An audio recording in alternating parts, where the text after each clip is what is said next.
Oi pessoal, estou em mais um Andando por Porto Alegre, dessa vez num encontro muito legal com o Francisco Milanês, que é presidente da Agapan. Eu estava te ouvindo aquele dia, a gente se encontrou numa plenária no Memorial Luiz Carlos Prestes, que é um lugar muito legal de Porto Alegre, que vale a pena fazer um Andando por Porto Alegre lá dentro.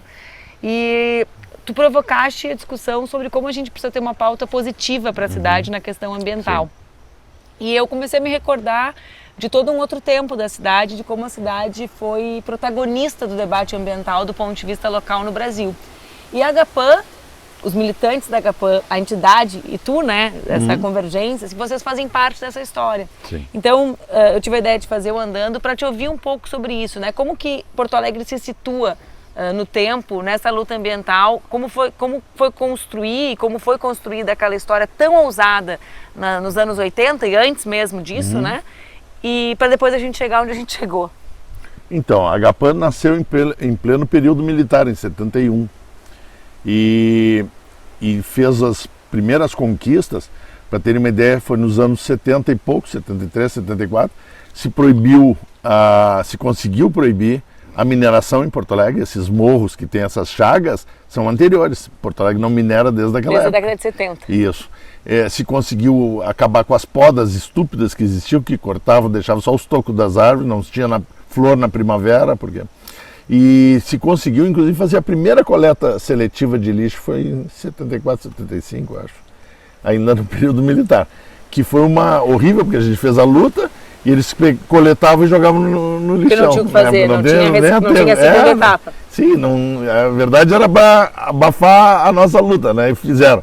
E aí morreu, o que foi muito ruim, porque quando começaram, no governo do Olívio Dutra, quando começaram a coleta seletiva novamente, muita gente disse, não vou fazer, vou separar porque os caras vão jogar no lixo lá, né? Então fazer mal feito dificulta a história, mesmo que a gente tenha sido pioneiro nessa questão. A Agapan está caminhando agora por 50 anos, com ela o movimento ambientalista brasileiro, né? Ano que vem serão 50 anos. E eu acho que isso é um motivo de muito orgulho para nós, porque ela é pioneira não só no Brasil, como na América Latina. E no mundo, sinceramente, eu não conheço nenhuma ONG ambientalista moderna, né, que discute desenvolvimento, valores, mais antiga que a Agapan. Eu fiquei lembrando aquele dia, Milanês, passou um filme na minha cabeça provocada pela tua fala, né? Então eu me lembrei, eu nasci em 81, então eu fui uma criança e uma adolescente quando eu voltei para Porto Alegre no início dos anos 90, que via muito vivo na cidade e muito assim, fora do tempo, não era um debate que a sociedade brasileira fazia naquele tempo, algumas discussões. Me veio muito forte o tema da reciclagem do lixo, eu fui atrás, nós chegamos a mais de 20% de lixo reciclado, hoje nós temos 6%, né? Então, quer dizer, no auge do debate mundial sobre clima e meio ambiente, a gente tem 6%. Quando esse não era o debate, a cidade passou de 20%. Uma imagem que veio na minha cabeça foi uma capa de jornal com o Olívio Dutra entrando no Ulami.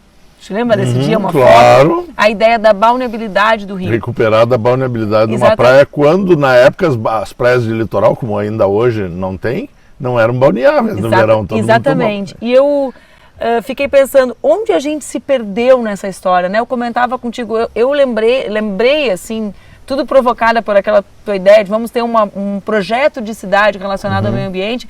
Eu lembrei que os secretários de meio ambiente eram personalidades políticas da cidade. E a impressão que eu tenho é que eles viraram cada vez mais burocratas tentando resolver o problema do licenciamento. Que fiquem quietos e não atrapalhem a liberação da especulação imobiliária. E que não façam um debate sobre qual o papel que a cidade pode cumprir no mundo com relação a isso. Em que momento essa história se perdeu qual foi, não só do ponto de vista das eleições, que aí é talvez o mais simples de identificar, mas como aconteceu também essa falta de debate coletivo na nossa cidade, de priorização desse tema?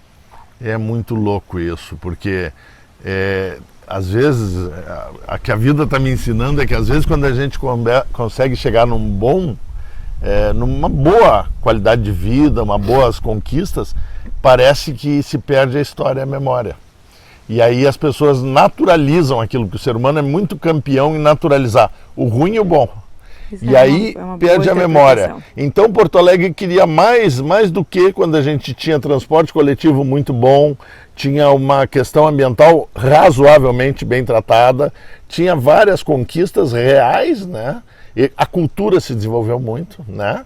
Quando houve uma participação popular, a cultura começou a sair do centro da cidade, e de grupos, de grupos... Mesmo a feira ecológica, o debate sobre alimentação orgânica, nós tínhamos uma incipiente, eu ia na Colmeia com meu pai. Isso. Né? Hoje a gente tem isso como um hábito cultural de feiras, do Porto exatamente. Nós temos a melhor rede no Brasil de feiras registradas pelo Ministério da Agricultura, não é a feira que diz que é, feiras orgânicas realmente, produtores... Tudo isso é parte da mesma coisa. Eu quero dizer que o Rio Grande do Sul construiu, em 82 e 83, foi a lei de agrotóxicos no Rio Grande do Sul, que só 7 anos depois virou lei nacional, e com perdas, inclusive. Então, todas essas conquistas iam se acumulando, e quando se estava muito mais próximo de chegar numa coisa muito interessante mesmo, a população parece que naturaliza aquilo como sempre foi assim. As vilas de Porto Alegre, ora, eu fiz trabalho com estudantes de biologia, Campo da Tuca, a Volta da Cobra, a polícia não entrava de noite, não tinha coleta de lixo, porque não entrava caminhão nas lombas, era tudo barro, não tinha ônibus, as pessoas para saíam no barro e não saíam, porque de noite o tráfico fechava as ruas. Para entrar era só quem tinha licença para entrar. Isso, quando vieram os governos populares e o orçamento participativo, foi a prioridade, asfaltar esses eixos. Isso virou cidade. Hoje as pessoas moram numa cidade. Só que elas não sabem mais, as pessoas que nasceram, a maioria que vota hoje, não sabe que em 89 ali não entrava nem a polícia. Não tinha nada, era um abandono total. E hoje é cidade. Pode ser uma cidade mais pobre, uma cidade com mais dificuldade, mas é cidade. Mesma coisa aqui era tudo terra. Hoje tem... essa região aqui, né? A gente está na agronomia, entre a agronomia, Lomba do Pinheiro, para o pessoal de Porto Alegre, da região Beco do Cafuncho, que muitos conhecem, né? De uma forma pejorativa. Aqui não tinha nada, não tinha água, não tinha luz. Quando a cooperativa chegou aqui e ocupou essas terras, adquiriu, não tinha nada.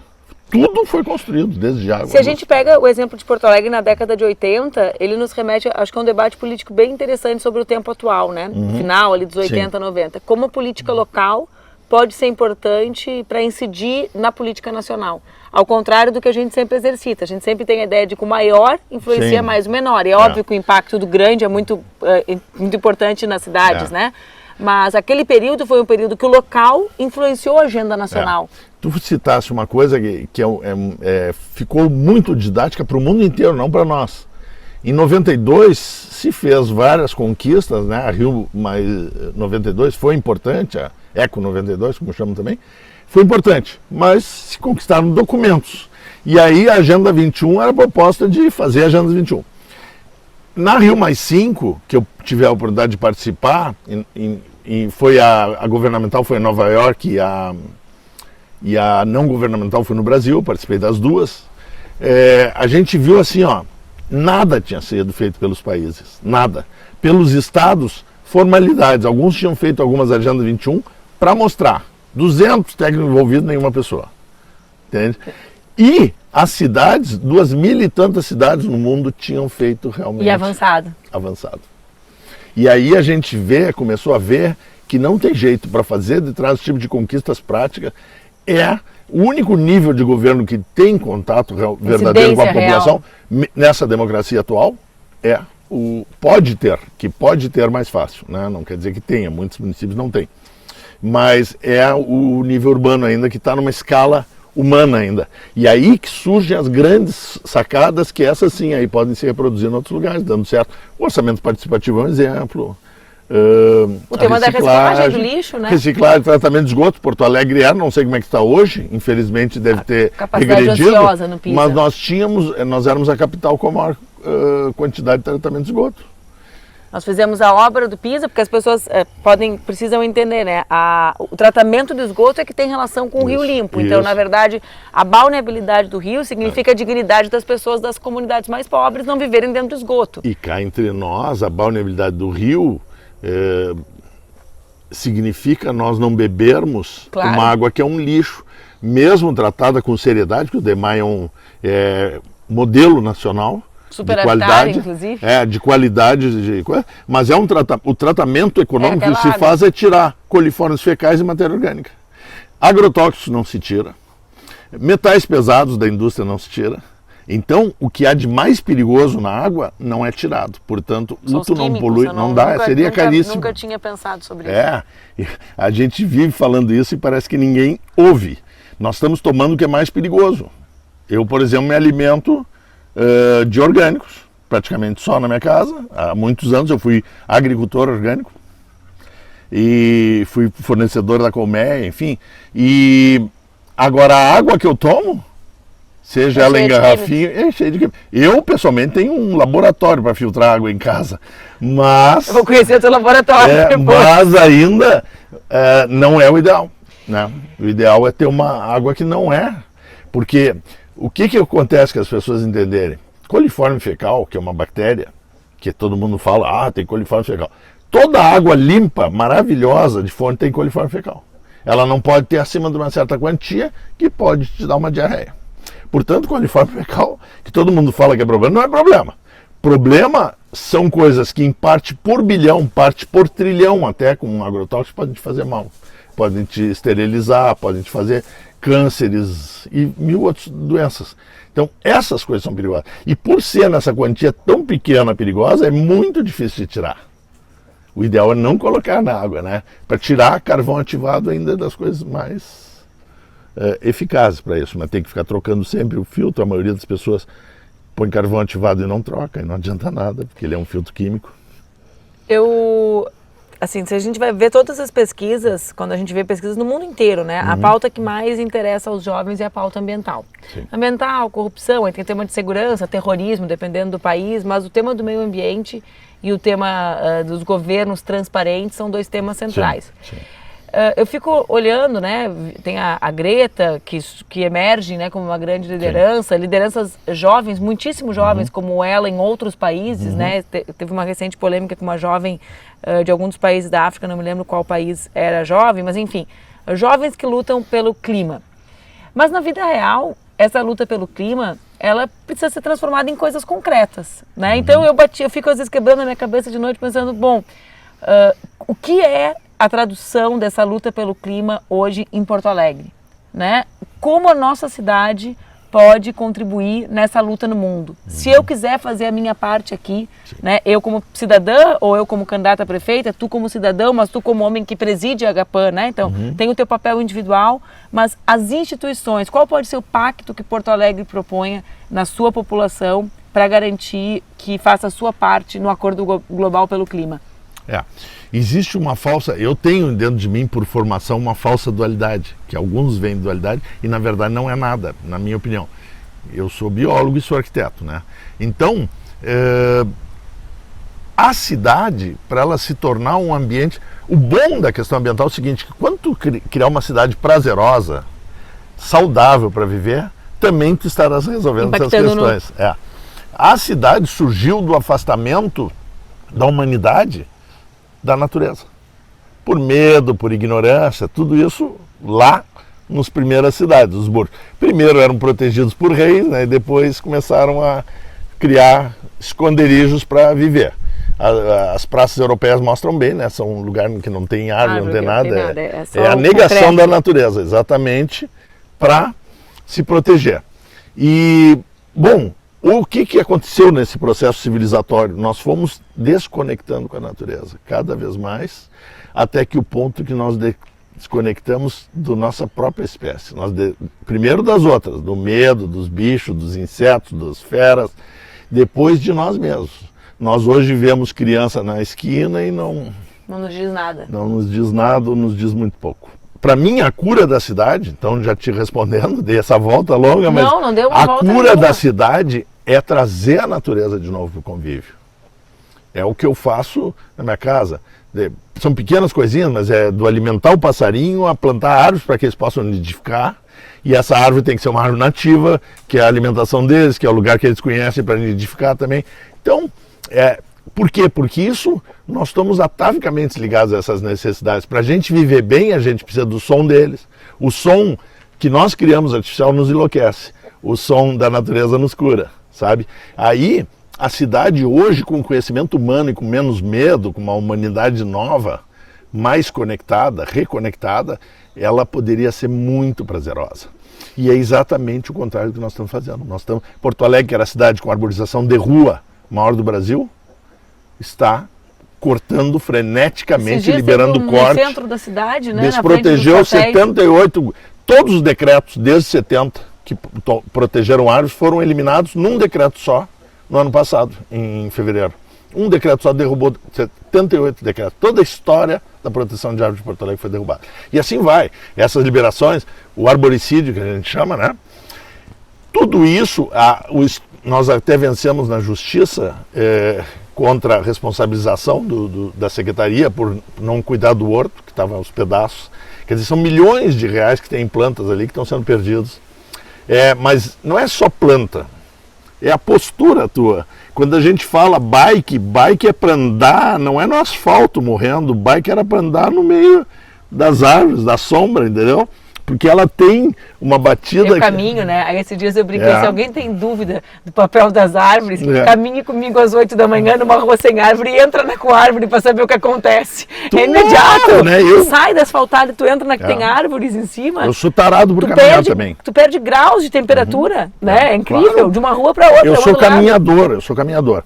A URGS, o Centro de Ecologia da URGS, através do Heinrich Hasenack, fez um trabalho de pesquisa já nos anos 89 por aí, que era o perfil térmico de Porto Alegre do centro, olha só que coisa interessante, do centro da cidade para Ipanema ou para Higienópolis ali, chegava a ter, se mede isso durante a madrugada para não ter influência do sol, 8 graus de temperatura de diferença. É óbvio. Ou seja, um cara que está morrendo, que está dormindo maravilhosamente bem a 22 graus em Ipanema, o mesmo cara com a mesma temperatura, com o mesmo dia de sol e tudo, está tentando dormir a 30 graus, não consegue dormir, não consegue descansar. No mesmo clima, na mesma cidade. Então, só aí o que foi que relacionou esse perfil? A concentração de árvores, à medida que ia saindo, tinha mais plantas. Então, é uma loucura. Aqui é infinitamente mais agradável que o centro da cidade, aqui na agronomia. Claro. E... bom, a gente entra, quando sai daqui começa a se sentir mal, né? Pega a Bento ali e vai sentindo, quando chega no centro, está fritando. No mesmo dia. É instantâneo. Quer dizer, aqueceu durante o período? Não, na viagem. Estava lá uma temperatura e aqui está outra. Bom, isso tudo soma, porque isso é descansar. Isso é permitir, inclusive, a sobrevivência de outros seres também, né? O excesso de calor, a desumidificação do asfalto e tudo. A cidade pode ser um lugar muito acolhedor e muito agradável, se a gente recuperar aquilo que nós precisamos para a nossa qualidade de vida, que é a natureza. E aí não é fazer parques, é usar cada espaço, que nem na Europa faz, Inglaterra, é hortinha, num cantinho, isso. Não precisa ser uma horta gigante, usar todos os espaços. Eu ia te perguntar sobre as escolas, né? Porque a gente chegou ali no final dos anos 90, não só com prioridade de compra de alimentação orgânica, que é um assunto que agora já é nacional, mas também com as hortas dentro da escola, né? Eu me lembro bem, a Sofia foi secretária, eu fui vereadora um pouco depois, e acredito que também fizeste menção a isso, né? A ideia de que a gente pode, a partir desse ambiente, que é o ambiente educacional, transformar a vida na cidade. Esse é o lugar de reconexão? Este é um lugar, na verdade nós não temos tempo para conectar só as crianças. As crianças é obrigatório, porque eles vão ser os caras que realmente vão fazer a mudança. Eu trabalhei muitos anos, a minha vida toda profissional, paralelamente com projetos e com educação de professores em municípios, educação ambiental. E eu sempre falei, e fui até criticado, porque eu dizia assim, isso é alienante, fazer horta, separação de lixo sozinho é alienante, como fazem. Todo mundo adora fazer, porque é tarefismo, entendeu? Cidadão. Isso é obrigação tu fazer. O que modifica é qual é os valores que tu vai botar numa escola. Não adianta tu fazer pessoas, eu adoro ecologia e continuar uma pessoa consumista. Não adianta o cara ser consumista de coisas ecológicas. Claro. Se ele continuar sendo consumismo, né? Então, é mais profunda a questão da educação ambiental. Não nego nada desse. A horta é um laboratório espetacular para o ensino de criança. Eu já usei, inclusive pré-escola, né? Escola infantil hoje. É espetacular. Mas tu tem que dar para elas o sentido de pertinência, de relação, Da entendeu? alimentação, que não desperdiça alimentos, né? Eu vi uma merendeira em São Paulo falar, fazem curso com todo mundo, fazem com o aluno, fazem com o professor, ninguém se lembra de quem cozinha. Eu acho que nós temos que fazer um grande projeto de educação das pessoas. E não é para defender a natureza, é para salvar as nossas vidas. E as nossas vidas, o lema da Agapan é a vida sempre em primeiro lugar. Não interessa de quem é a vida, é um processo só. Coevoluir junto. Quando um está mal, outros estão mal. Quando um está bem, outros ficam melhores. Eu tenho que terminar contigo, mas eu quero te fazer uma pergunta para terminar, que senão depois quando eu ver eu vou ficar me culpando. E a mina?